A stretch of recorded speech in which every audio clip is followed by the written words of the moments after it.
Hi there. Welcome to the Mint Asset Management update for the single sector funds. My name is John Middleton and I'll be talking you through the month that was April. So we've been talking about tariffs for a while, and it was the focus of the last call. I'll try not to focus too much on that for the time being, but what I would say is that I think the remit of tariffs is broadening and is starting to impact other areas of society and markets. I would flag both the Australian election, which we see here, and also the Canadian election as examples of how negative sentiment towards the US and the US's tariffs is impacting, wider society, and I think was a significant foundational funding or drive towards, the Labor government not only winning the election but also materially expanding its majority, and a similar situation in Canada. Obviously, something to watch going forward, but as we have alluded to prior to now, I think that the impact of tariffs is sort of more deeper than simply, basically tariffs paid on imports and exports. If we move across to the funds, looking at the SRI fund to start with, I would say it was something of a surprise that the New Zealand market was off in the way that it was in April. Certainly looking at the picture on the right, we did materially perform other indices, particularly Australia, but also further afield. And I think that was largely due to a couple of quite significant portfolio trades happening in the market towards the latter end of the month, which I think weighed on the large cap part of the sector. Notwithstanding that, and we did have a number of positives within the fund, and we did, narrowly underperform the index. But we did see Infratil bucking in the New Zealand trade and being up slightly, as I think sort of sentiments towards the data center side of its business probably troughed. Ryman had a difficult month, and we benefited from that. To be perfectly honest, I don't think the company can really catch a trick at the moment. Unfortunately, we have seen sort of negative news flow, a deeply discounted rights issue, and now a number of quite material sell downs from substantial shareholders. In April, we saw Coopers change one of their portfolio managers and hence decide to almost half the holding that they have in Ryman, selling down from an 11.1% of funds outstanding to 6.5%, and that was done at a sort of low share price. I suppose the negative there is, they've only really sold half their holding, and hold another 6.5% of the shares outstanding in the company. Mainframe was quite topical, obviously hurt us in the month, but they did issue a trading update on the 2nd of May, essentially saying that the operating performance was in line with where they were thinking and certainly consensus, which caused a 10% rally on the day, net, leaving it broadly equal. Obviously, concerns that tariffs are impacting global trade, certainly. The last couple of months, we've probably seen heightened volumes of trade trying to get goods in market, particularly into the US, ahead of tariffs hitting prices. And subsequent to that, materially lower trading volumes ostensibly, if you look at container rates, et cetera, et cetera. So some concerns with main freight. It did trade off at the back end of the month, but as I say, has confirmed guidance and had a bounce. The interesting thing there is we are looking at FY25, the year ending in March.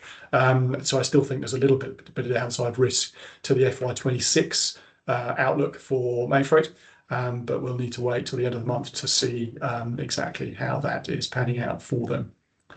And then finally, again, a ramification of tariffs was on travel. So, impacted both THL and Serco, two things we hold in the fund.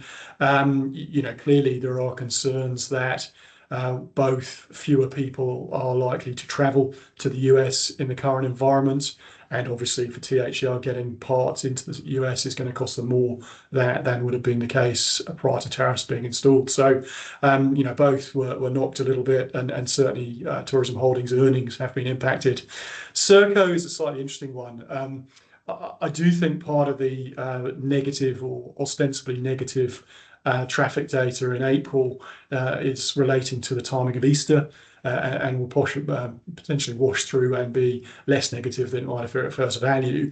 And also the other thing to note on Serco and its Booking.com relationship is basically most of its US revenue is derived from domestic travel rather than international. So hopefully concerns there are overdone. Finally, we did move the portfolio around a little bit. We took advantage of the Bain sell down to buy some tower and funded that through selling in Auckland Airport, Fletchers and Port of Tauranga. Moving across to the Australasian Fund, a good month for the fund, up substantially relative to index and essentially recouping some of the underperformance that we had last month to leave us broadly equal. Again, we had a couple of success stories in New Zealand, but fundamentally, a lot of the upside for the Australasian Fund came from the Australian holdings with Megaport, WiseTech, SRG, Suncorp, PEXA, and NextDC all up over 5%. Again, I think various reasons for that, but I just flag the chart on the right. A lot of the negativity in Australasian markets and to a certain extent in New Zealand has been around AI, and essentially we had a very sort of strong run post the Trump election, with sentiment peaking in probably January with the DeepSeek commentary. But I do think that in April we probably saw a trough, certainly in sentiment towards AI and data center and compute, and hopefully a foundation which we can grow from going forward.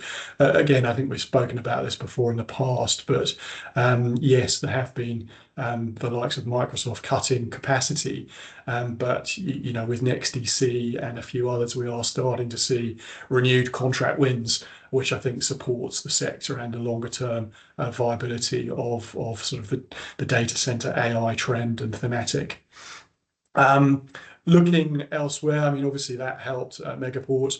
Telex had a bit of good news again in terms of milestones on their new product portfolio, and we did have a couple of negatives, but generally did okay. In terms of changes within the fund, we had been buying NextDC ahead of their update at the Macquarie conference, where I was last week, and obviously bought a little bit of Spark and funded that with some Meridian and sold a little bit of Mainframe before it really gapped down. Finally, moving across to the property fund, and again, similar to the NZX50, quite disappointing to see the property index materially down in a month where there was reasonably good news, and also a number of our Australian holdings did well. For me, again, I sort of alluded to it when talking about New Zealand.